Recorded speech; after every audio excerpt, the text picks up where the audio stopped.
Hello बच्चों। Okay, तो चलिए आज हम लोग हल करने वाले हैं क्वेश्चन नंबर 1.5 जो आपके एनसीईआरटी एक्सरसाइज का क्वेश्चन है। पेज नंबर 32 पे है, जो लास्ट में आपका लेसन 1 जो सॉलिड स्टेट है ना, उसके पीछे दिया हुआ है। ठीक है, इसके प्रीवियस क्लासेज का लिंक डिस्क्रिप्शन में है, आप प्लेलिस्ट में जाकर आप देख सकते हैं। ओके, सारे हमने थिएट्रिकल पार्ट्स वगैरह और बहुत सारे क्वेश्चंस भी कर चुके हैं। आज हम क्वेश्चन नंबर 1.5 हल करेंगे। ओके, चलिए पढ़ते हैं और हल करते हैं। Okay, are you ready?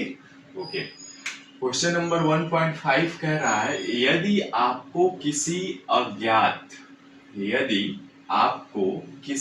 अज्ञात धातु का घनत्व यानी डेंसिटी एवं एकक कोष्ठिका यानी यूनिट सेल की विमाएं यानी जो उनकी साइड्स होती हैं या भुजाएं कह लीजिए ज्ञात है।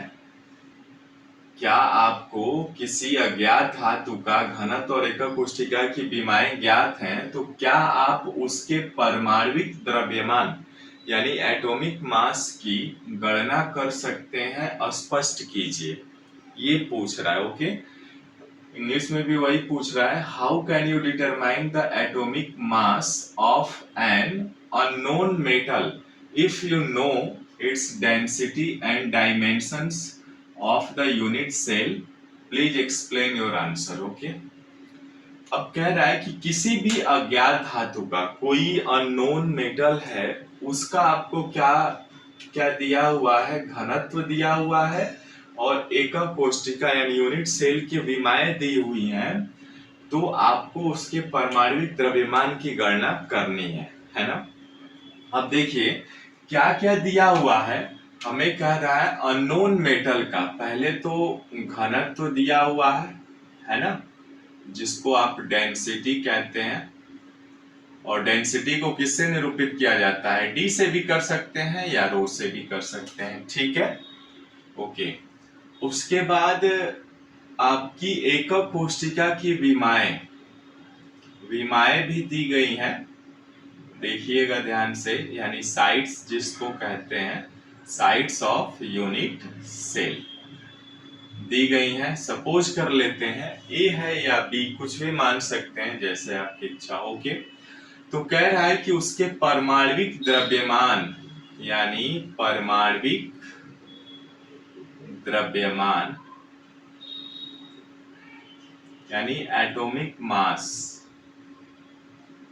m की गणना करनी है। कैसे करेंगे आप? ओके, तो जैसा कि हम लोग जानते हैं प्रीवियस क्लासेज में हम लोगों ने पढ़ा हुआ है, घनत्व का फार्मूला क्या होता है?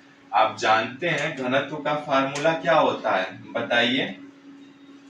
घनत्व रो इज इक्वल टू होता है Z into mm by v into Avogadro's number, है ना। ये चीजें हम लोगों ने पढ़ चुकी हैं और निकाल भी चुके हैं कि कैसे आता है ये, इसको भी हम देख चुके हैं। रो क्या है? घनत्व है। जेड उस यूनिट सेल में टोटल परमाणु कितने हैं, यानी रैंक ऑफ यूनिट सेल है, atom per unit cell. M क्या है? मोलर मास कहिए या एटॉमिक मास कहिए, बात देखिए। ओके, वी आयतन है और एन क्या है आपका? क्या होता है? एवोगैड्रोज नंबर होता है। ओके, तो अब आप आसानी से यहां से mm का मान तो निकाल ही सकते हैं, द्वितीय गुणा कराएंगे आप, यही तो पूछ रहा है। ऐसे मल्टीप्लाई करा लीजिए तो ये क्या आएगा? Z into M is equal to rho into V into N A, है ना, ये आएगा। यहां से m का मान निकाल सकते हैं आप, rho into V into N A, और डिवाइडेड बाय कितना हो जाएगा? z। ओके, तो इस फार्मूला से आप आसानी से एटॉमिक मास की गणना कर सकते हैं। यदि आपके पास ये दिया ही हुआ है, यानी रो यानी डेंसिटी दिया हुआ है, पहले ही बोल रहे हैं।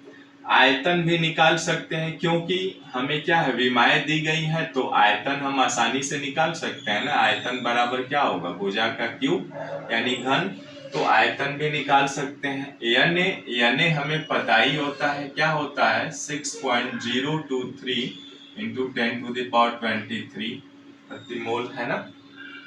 ये आपका आ जाएगा एवोगैड्रो नंबर। और जेड क्या है, जेड वो यूनिट सेल है, तो कौन सी यूनिट सेल है वो आपको बता ही देगा, तो हमें जेड का मान पता चल जाएगा, ठीक है। तो इस फार्मूला से हम आसानी से, यदि हमें रो दिया हुआ है, आयतन दिया हुआ है और जेड, तो हम आसानी से परमाणुक द्रव्यमान की गणना कर सकते हैं। ओके, समझ में आया होगी। ये चीजें ना हम लोग पहले पढ़ चुके हैं थिएट्रिकल पार्ट्स में, तो उसका लिंक है डिस्क्रिप्शन में, आप जाकर देख लीजिएगा, ये प्लेलिस्ट में भी अवेलेबल है। ओके, तो रिक्वेस्ट करूंगा चैनल को प्लीज सब्सक्राइब, लाइक और शेयर जरूर कर लीजिए। ओके, कुछ भी सीखने को मिल रहा है तो मिलता है फिर नेक्स्ट वीडियो में।